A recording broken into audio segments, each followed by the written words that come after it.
Hello बच्चों, तो चलिए इस प्रश्न को पढ़ते हैं।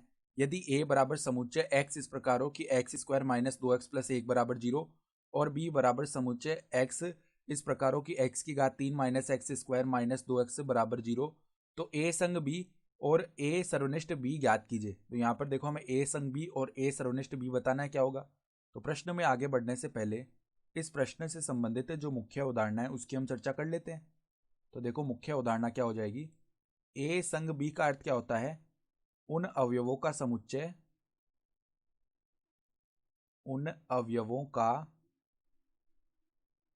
समुच्चय जो या तो ए कोमा या तो बी कोमा या ए तथा बी दोनों में उपस्थित हो।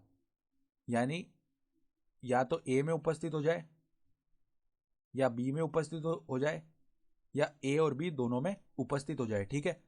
और ए सर्वनिष्ठ बी का अर्थ क्या है? ए तथा बी दोनों में आने वाले अवयवों का समुच्चय, दोनों में आने वाले अवयवों का समुच्चय, यानी ऐसे अवयव जो ए में भी आ रहे हैं और बी में भी आ रहे हैं, उन अवयवों का समुच्चय ये होता है ए सर्वनिष्ठ बी।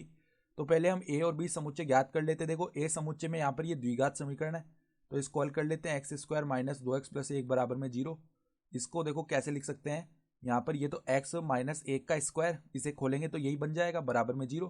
तो यहाँ से देखो x बराबर में 1 कोमा 1 आएगा, तो समुच्चय बनाएंगे ना ए, तो उसके अंदर तो एक बार ही लिखा जाएगा 1, यानी a बराबर में केवल एक अवयव आ जाएगा 1। ठीक है, क्योंकि समुच्चय में हम बार बार नहीं लिखते समान अवयव को। फिर हम देखो इस दूसरे त्रिघाती समीकरण को हल करते हैं। x की घात 3 minus x square minus 2x बराबर में 0। तो यहाँ से अगर x को बनिष्ठ लिया तो x square minus x minus 2 बराबर में 0 आ जाएगा। फिर देखो यहाँ पर x, फिर अंदर क्या लिख सकते हैं, एक्स स्क्वायर माइनस में 2x प्लस में x माइनस 2, इसको 0 के बराबर लिख सकते हैं। यहाँ से देखो x, पहले हमने x उपनिष्ठ ले लिया तो x माइनस 2 बनेगा, प्लस में a को उपनिष्ठ ले लिया तो x माइनस 2 बनेगा, और यहाँ पर बराबर 0 है तो x माइनस 2 को भी उपनिष्ठ निकाल लिया तो x गुणा में x माइनस 2 गुणा में x प्लस 1 बराबर में 0। तो यहाँ से देखो x बराबर 0 आ जाएगा, एक तो x बराबर प्लस का 2 आ जाएगा और x बराबर माइनस का 1 आ जाएगा। तो देखो b समुच्चय में क्या क्या अवयव आ जाएंगे हमारे पास। b समुच्चय बराबर में देखो एक तो 0 आ जाएगा, एक 2 आ जाएगा और एक माइनस का 1 आ जाएगा। ठीक है, तो अब हमें क्या करना है, पहले a संग b याद करना है ना। तो a संग b लिखेंगे तो उसमें कौन कौन से अवयव आएंगे जो या तो a में उपस्थित हो या b में उपस्थित हो या a तथा b दोनों में उपस्थित हो। ठीक है, तो देखो यहाँ पर पहले क्या लिखेंगे, हम 0 लिख लेते हैं। तो 0 पहले लिख लिया। फिर देखो a में आ रहा है माइनस, नहीं a में आ रहा है प्लस का 1, तो इसको लिख लिया हमने प्लस का 1। फिर देखो 2, फिर माइनस का 1, इस प्रकार से लिख लिया। ठीक है, तो ये अवयव आ गए।